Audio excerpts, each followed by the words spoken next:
हम सब एक स्वर में सब उच्चारण करेंगे। ओम भूर्भुवः स्वः तत्सवितुर्वरेण्यं भर्गो देवस्य धीमहि धियो यो नः प्रचोदयात्। इसका जो भावार्थ है वो ये है कि उस प्राण स्वरूप दुख नाशक, दुखों का नाश करने वाले, सुख स्वरूप तेजस्वी पाप नाशक देव स्वरूप परमात्मा को हम अपने अंतरात्मा में धारण करें।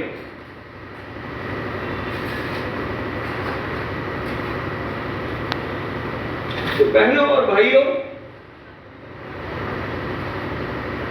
आध्यात्म में वो शक्ति है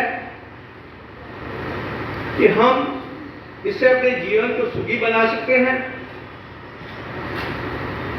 संपन्न बना सकते हैं, दीर्घायु को प्राप्त कर सकते हैं और यश को भी प्राप्त कर सकते हैं।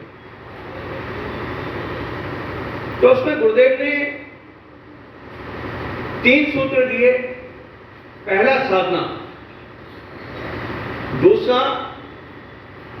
पहला उपासना, दूसरा साधना और तीसरा आराधना। तो उपासना यानी हमारे जो भी इष्ट हो, जिनको हम एक्सेप्ट करते हो, जिनको मानते हो, उनके समीप बैठना।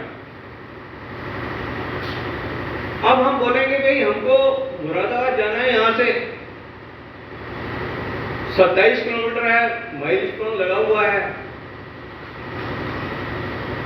तो हम उस माइलस्टोन पे बैठ जाए, हम सोचेंगे मुरादाबाद पहुंच जाएंगे, तो शायद संभव नहीं है।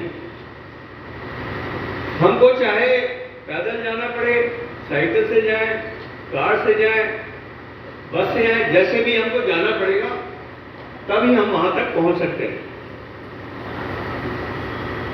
तो उपासना यानी कि समीप बैठना और जो भी हमारे इष्ट है उनके आदर्श और सिद्धांतों को, उनके आदर्श और सिद्धांत, उसके बारे में चिंतन करना और उसको अपने जीवन में उतारना। उसको जो हमारे जो आदर्श और सिद्धांत है हमारे इष्ट के, उसके बारे में चिंतन करना और उसको अपने जीवन में उतारना, तभी हमको लाभ मिल सकता है। ये हमारे गुरुदेव ने हमको सिखाया, कहा है। दूसरा उन्होंने सूत्र दिया साधना। साधना किसी और की नहीं, साधना अपने आप को साधना। कि हम अगर धन कमाते हैं तो उसमें हम अपने लिए कठोरता रखेंगे, अपने लिए कठोरता, दूसरों के लिए उदारता। यानी कि हम उसमें बचत करेंगे और लोगों के कल्याण के लिए उसमें हम खर्च करेंगे। दूसरा, अगर हमारे पास बल है तो उसका बल का प्रयोग हम गिरे हुए लोगों को उठाने में करेंगे, गिरे हुए लोगों को उठाने में करेंगे।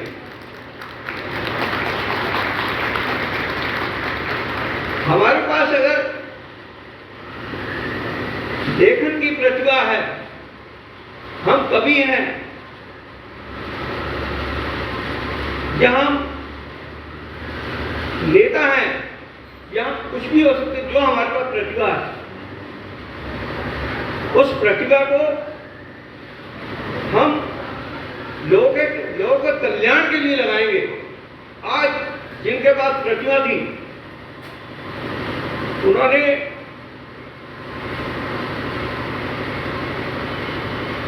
परमाणु बम तो बना दिया, परंतु जब उन्होंने इसका दुष्परिणाम देखा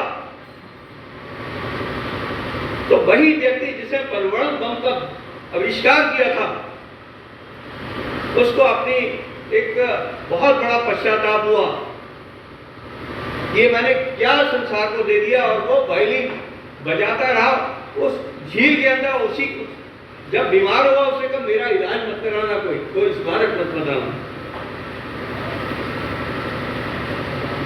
आज वही परमाणु हमारा लोगों को जीवन भी दे रहा है।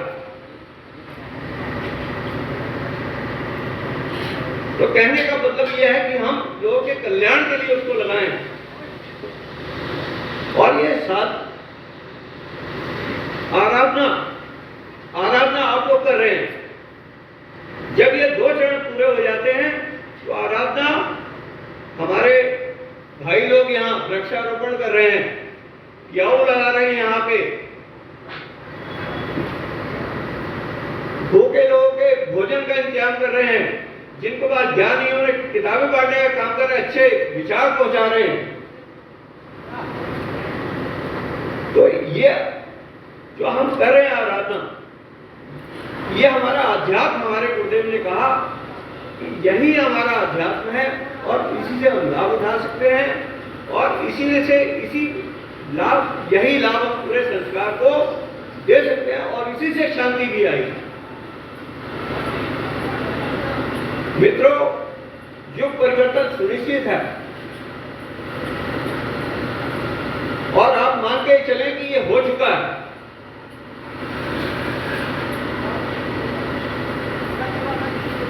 दो 2026 तक